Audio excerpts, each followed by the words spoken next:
that became the outcome of the story for him, which is he then saw videos, he wanted to see videos and photographs of his grandma Diana out doing her thing for Landmines all those years ago.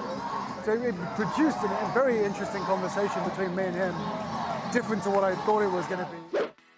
Prince Harry is revealing a recent conversation he had with his and Meghan Markle's son, Prince Archie, about Princess Diana.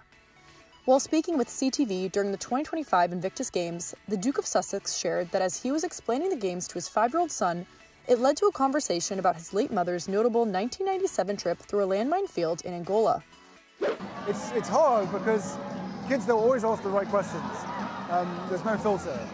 So you either shut it down straight away, which I will never do, or you engage in the conversation and you try to explain things, but then it does. I mean, Archie was talking about, as I said earlier, Archie was asking about landmines. So I was talking about how some of these guys were blown up. I think IEDs, improvised explosive devices, is probably a bit too much at this stage. But I found myself talking to him about mines at 5 years old. And interestingly, it gave me a chance to talk about my mum, his grandma, which I didn't even really consider. So that became the outcome of the story for him, which is he then saw videos, he wanted to see videos and photographs of his grandma Diana out doing her thing for Landmines all those years ago. So it produced a very interesting conversation between me and him, different to what I thought it was going to be. Back in 1997, Princess Diana, wearing protective gear and as a guest of the International Red Cross, walked through a minefield in Huambo, Angola, which was being cleared by the Halo Trust, to raise awareness and advocate to clear landmines globally.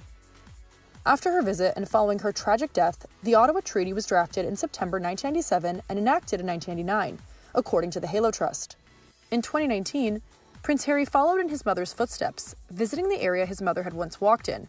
In a speech there, he said in part, "It has been emotional retracing my mother's steps along the street 22 years on and to see the transformation that has taken place, from an unsafe and desolate place into a vibrant community of local businesses and colleges.